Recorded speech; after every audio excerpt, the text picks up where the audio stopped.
Assalamualaikum warahmatullahi wabarakatuh. Berjumpa lagi Sobat Mojokerto Mistis di channel Mojokerto Mistis.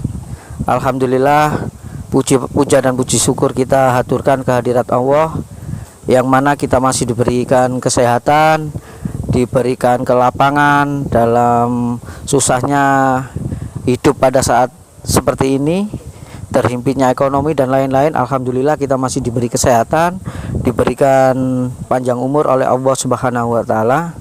Salawat serta salam tetap tercurahkan kepada junjungan kita Nabi Muhammad sallallahu alaihi wasallam.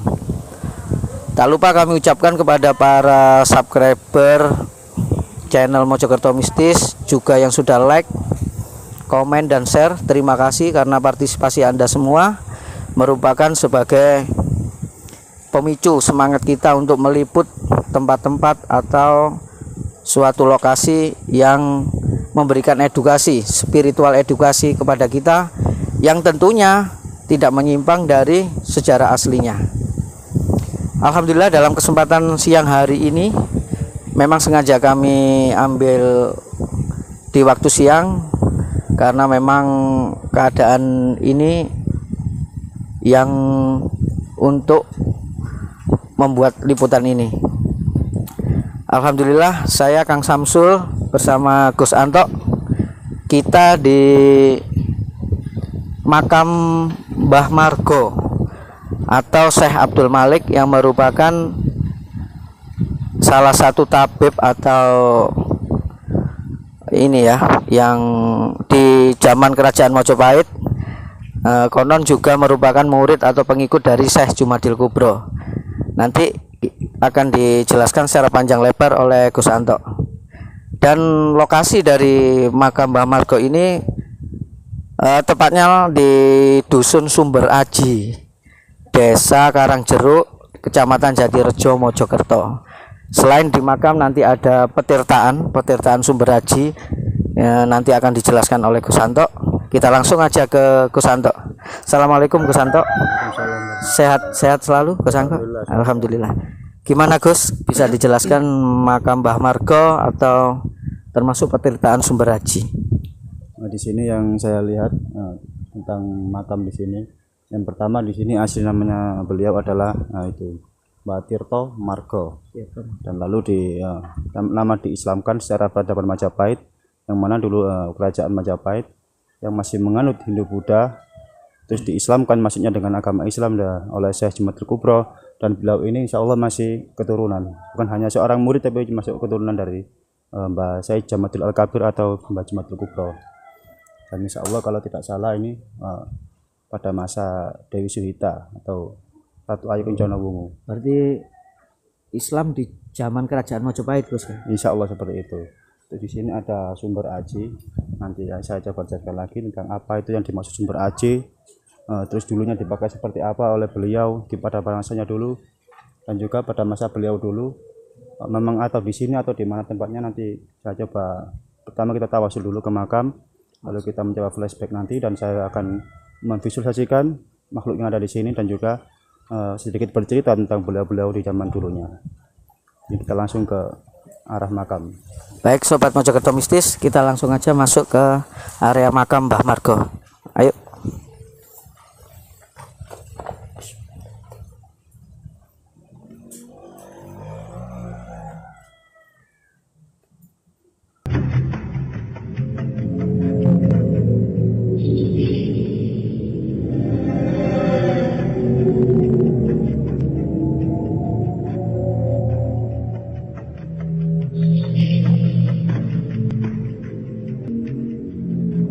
Sobat Mojokerto Mistis, alhamdulillah sesi kita tawasul di Mbah Margo atau Syekh Abdul Malik sudah selesai.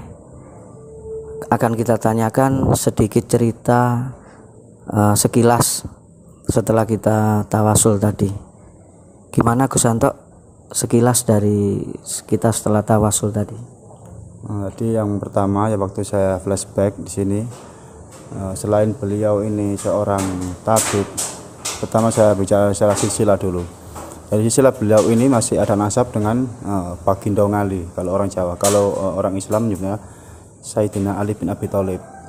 Itu kalau orang Jawa, kalau dulu ada dua patung itu Sri Sadono dan Bagindo Ngali. Sri itu dari kata Dewi Sri Pertima atau Fatimah Zahra. Kalau Bagindo Ngali itu Sayyidina Ali. Jadi masih ada punya, beliau masih bernasab, termasuk masih nasab dengan Sayyid Jumatil Kubro. Jadi beliau bukan hanya seorang murid, tapi juga masih ada keturunan langsung dari beliau.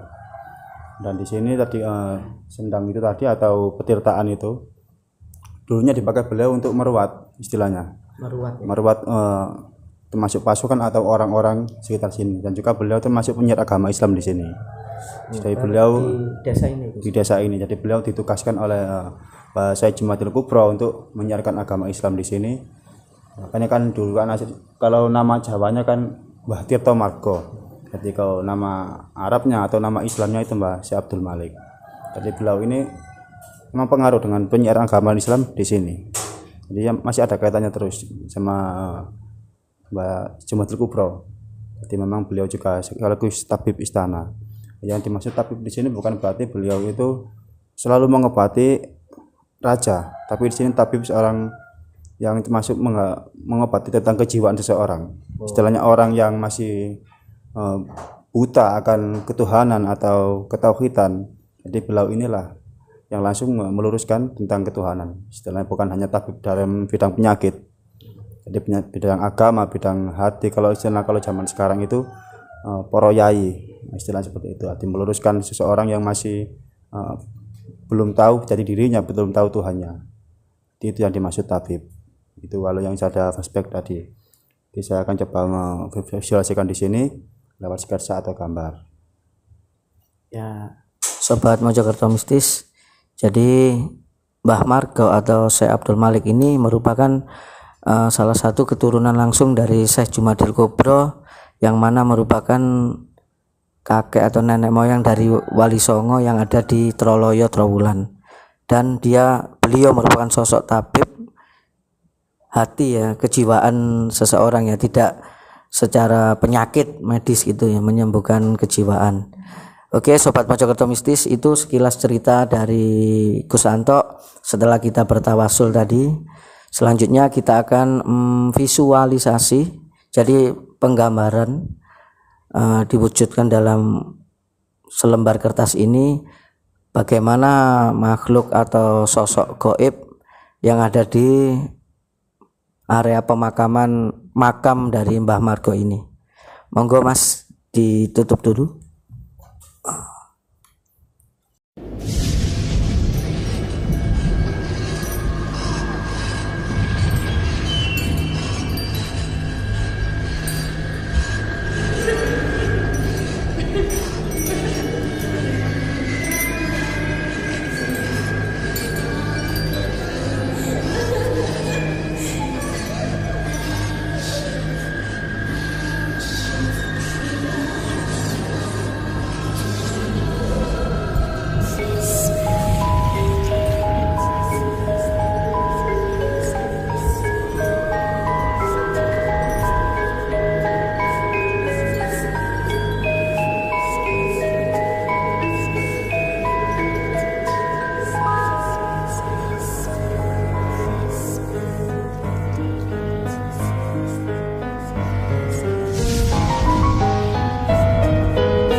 aja bertanya ke Gus Anto penjelasan gambar yang sudah digambarkan oleh Gus Anto tadi. Gimana Gus penjelasan jenengan? Jadi yang saya gambarkan adalah sosok beliau Mbah Margo. Tapi tadi yang datang bukan beliau, cuma mungkin pesuruhnya yang datang ke sini. Bisa tempat-tempat digambarkan dengan sosok seperti ini. Jadi sang pesuruh atau mungkin santri dari beliau tadi membawa sesuatu, yakni berupa batu mustika warna hijau. Terus di sini ini yang ada di petirtaan atau sendang sumber tadi, sosok naga. Sementara di sini saya tidak sempat menggambarkan sosok perempuan yang biasanya tengah malam datang ke sini. Di sini sosok genderuwo. Sosok genderuwo. Ini makhluknya tinggi besar, itu ada di depan gerbang sana tadi. Ada ini. Cuman saya tadi waktu menggambar ada sedikit kendala. Banyak yang istilah mengganggu, yang berhawa negatif. Iya. Coba mengganggu waktu saya visualisasikan. Jadi cuma ini yang cukup bisa saya gambarkan. Jadi nanti insya Allah tadi mustika ini insya Allah diberikan pada kita.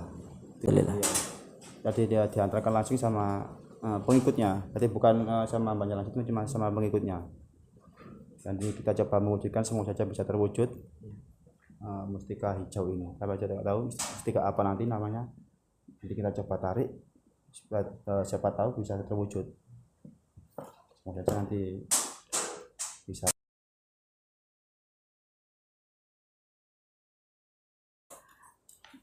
Yang tadi sempat ada beberapa gangguan energi negatif, sehingga Gus Anto segera menyelesaikan penggambaran tadi. Ada sosok seperti pesuruh dari atau santri dari Mbah Margo. Yang kedua ada seekor naga, Gus ya. Naga yang bertempat di pertirtaan atau sendang di sebelah kanan makam. Dan satu lagi sosok genderuwo yang ada gerbang, pintu gerbang kita masuk di area makam. Dan satu lagi Sobat Mojokerto Mistis yang merupakan mungkin insya Allah rezeki bagi tim Mojokerto Mistis, tadi sempat diungkapkan oleh Gus Anto, pesuruh atau santri dari Mbah Margo memberikan kita sebuah mustika yang berwarna hijau. Insya Allah nanti kita di luar semoga kalau memang rezeki kita terwujud mustika tersebut. Penunggu dari mustika itu adalah seekor ular ya Gus ya. Ular. Alhamdulillah selesai ulasan kita di dalam area makam ini. Selanjutnya kita liput di luar, termasuk penarikan dari mustika yang dibawakan oleh santri dari Mbah Margo untuk kita. Oke Sobat Mojokerto Mistis, kita akan mencoba lanjut menelusuri petirtaan sumber aji atau sendang sumber aji, yang mana konon kabarnya sumber airnya keluar langsung dari makam Mbah Margo. Kita lihat aja nanti seperti apa. Kita sama Gus Anto dan tim turun ke petirtaan sumber aji. Ayo monggo.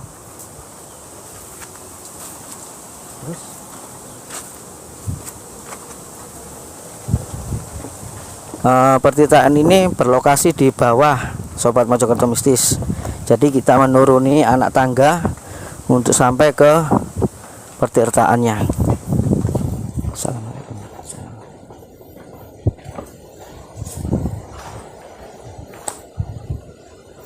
Nah, Sobat Mojokerto Mistis, sampailah kita di pertirtaan sumber haji. Sepertinya airnya sangat jernih, dingin, karena kita lihat dari sebelum tim masuk ke area ini ada beberapa orang atau beberapa anak muda yang mandi di sini. Kita langsung aja tanya ke Gus Anto.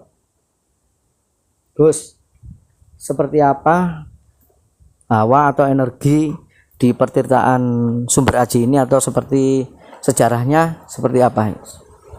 Seperti yang saya bilang tadi, di sini dulu tempat untuk bukan hanya untuk mandi tapi untuk meruat. Kalau istilah zaman sekarang biasanya untuk membersihkan diri, istilahnya simbol untuk membersihkan jasad. masih juga membersihkan hati, disembuhkan dengan cara diruat mandi di sumber petirtaan ini. Nah, di sini dulunya masih asli bangunan bapak-bapak, insya Allah. Ya, kita lihat Sobat Mojokerto Mistis, airnya sangat dingin sekali dan ada beberapa anak tangga untuk kita turun ke dasar petirtaan ini.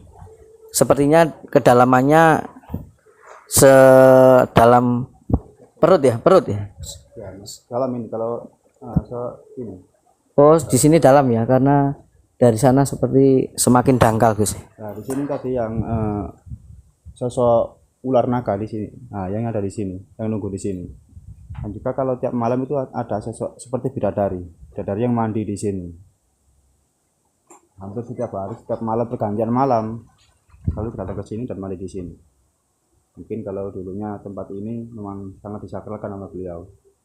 Jadi ada pengaruhnya dengan sosok penyebaran beliau di sini, dan juga untuk merawat, istilah meruat orang sekitar sini yang masih belum paham tentang agama, ketuhanan dan lain sebagainya. Ini hanya simbol. Terus ini Gus, apa untuk kayak penyakit itu Betul. Bisa nggak untuk kesembuhan di perantara petirtaan ini? Nah, di sini yang perlu saya luruskan ya, untuk semua sobat mistis dimanapun kalian berada, di sini tentang penyakit atau penyembuhan itu yang bisa menyembuhkan hanya Allah Subhanahu wa Ta'ala. Jadi jangan sampai keliru. Istilahnya kalau alam, manusia dan sebagainya itu hanya mengobati, hanya sebatas mengobati, bukan menyembuhkan. Kalau istilahnya kita menanam padi, kita hanya bisa menanamnya, tapi yang menumbuhkan adalah Allah. Termasuk penyakit juga. Kita hanya bisa sekedar mengobati dengan cara apapun, dengan cara berobat atau dengan cara di alam, termasuk berendam di dalam air. Semuanya itu tergantung niat kita masing-masing. Kalau niatnya keliru, otomatis itu yang bisa menjadi musyrik. Karena kita tidak mempercayai tentang takdir Allah. Jadi semua penyakit termasuk musibah itu murni karena Allah Subhanahu wa Ta'ala. Jadi ini hanya perantara. Kenapa kalau kita perantara di sini? Karena dulu orang-orang dulu, para leluhur kita dulu adalah leluhur yang suci. Jadi beliau di sini itu bukan hanya sekedar mandi atau membersihkan diri. Banyak ritual-ritual, banyak doa-doa sama leluhur kita dulu. Istilah dirituali tempat ini sehingga disakralkan dan otomatis menjadi tempat suci. Termasuk benda mati. Semua itu ciptaan Allah pasti mempunyai energi. Dan ada sesuatu yang dispesialkan istilahnya, seperti batu mustika itu kan dispesialkan, bukan hanya batu biasa. Nanti kita coba munculkan di sini apa yang diberi oleh sama beliau tadi. Mungkin di sini saja kita mewujudkannya, nanti kita tak usah naik lagi, cukup di sini saja. Sobat Mojokerto Mistis, kita akan ini mewujudkan ya apa yang dikasihkan oleh sang beliau tadi di sini aja Gus ya, di tempat ini ya Gus ya. Flashnya dimatikan Mas.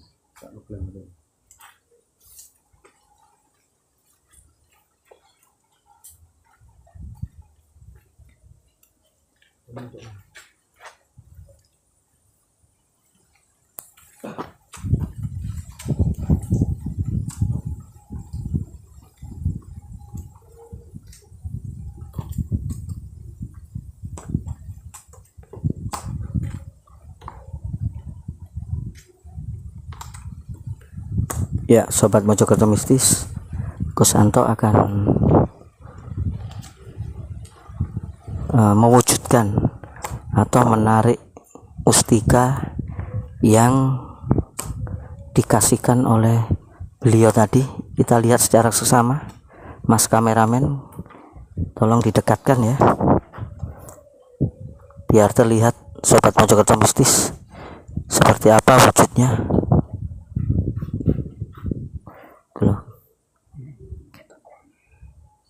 Ya, kita lihat dengan keahliannya Gus Anto menarik mustika tersebut.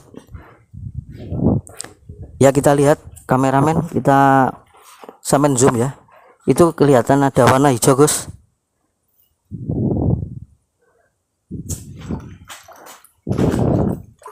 Ya, Sobat Mojokerto Mistis, alhamdulillah mustika yang diberikan tadi Sepertinya benar-benar terwujud. Kenapa nih? Oke, yang mana tadi di anak tangga ini memang benar-benar tidak ada apa-apa, tiba-tiba wujud di tangga, di dalam air, Sobat Mojokerto Mistis.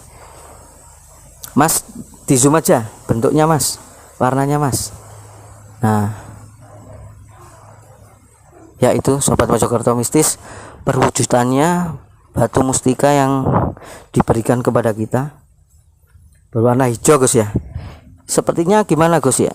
Di dalamnya apa, seperti apa gimana gitu Gus? Yang saya luruskan untuk suatu batu mustika ataupun pusaka atau dan lain sebagainya itu kita jangan sampai keliru menafsirkannya. Jadi benda mustika itu mempunyai energi. Semua ciptaan Allah yang ada di alam ini semua mempunyai energi. Bukan hanya batu mustika, hewan, tumbuhan, manusia mereka mempunyai energi.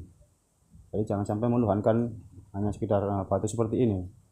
Kita harus bisa istilahnya mengoreksi diri kita sendiri ya, bagaimana sejatinya mustika itu apa, pusaka itu seperti apa. Jangan sampai menuhankan. Cuma kita memang diberi wasilah atau perantara oleh Allah, bukan hanya kepada setiap makhluk saja, termasuk benda-benda mati juga diberi energi yang dispesialkan istilahnya, itu untuk perantara.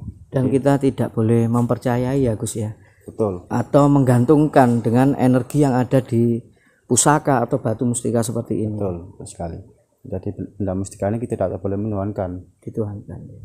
Tapi ini adalah ciptaan Allah, bukan ciptaan manusia, ciptaan Allah yang mempunyai energi khusus dari batu-batu yang lain, makanya dinamakan batu mustika. Nanti kalau pusaka itu buatan dari empu-empu zaman dulu. Kalau mustika itu langsung dari alam biasanya, atau istilahnya sesuatu yang memfosil, seperti itu biasanya kalau kebanyakan di sini. Memang kalau mustika memang punya energi yang tersendiri. Terakhir Gus, apa ada hubungannya dengan sosok naga yang jenengan gambarkan tadi Gus di mustika ini? Kalau sosok naga ini yang menunggu sebetulnya.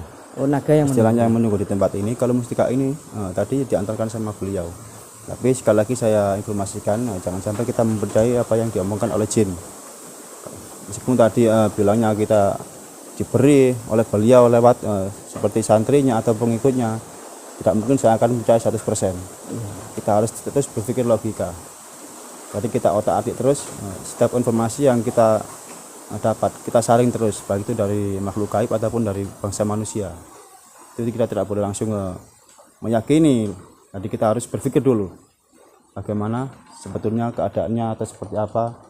Harus kita pikirkan lebih baik daripada nanti timbul fitnah ataupun terjadi pembodohan di situ. Itu yang biasa saya sampaikan. Ya. Sobat Mojokerto Mistis, demikian liputan kita di Pertirtaan Sumber Aji. Kita tutup sekalian ya Gus. Ya. Terima kasih sudah menyaksikan video kami edisi di makam Mbah Margo atau Syekh Abdul Malik, yang mana kita tadi rentetan dari awal tawasul, visualisasi, dan sampai terakhir penarikan mustika gaib yang di Pertirtaan ini. Semoga menjadikan pembelajaran bagi kita bahwasanya memang gaib itu ada di sekitar kita, dan yang paling penting jangan mempercayai atau menuhankan benda-benda pusaka atau mustika yang kita miliki. Untuk Gus Anto ada beberapa tambahan? Insya Allah dari awal sudah saya bilang tadi tentang suatu makam, tentang sejarah, itu jangan sampai kita pelencengkan. Kalau kita tidak tahu, kita bilang saja tidak tahu. Jangan menambah-nambahi cerita atau mengurangi cerita sejarah dari keaslian tempat itu. Ya. Itu yang bisa saya sampaikan. Demikian Sobat Mojokerto Mistis, jangan lupa tetap ikuti video atau liputan dari kami. Subscribe, like, komen, dan share.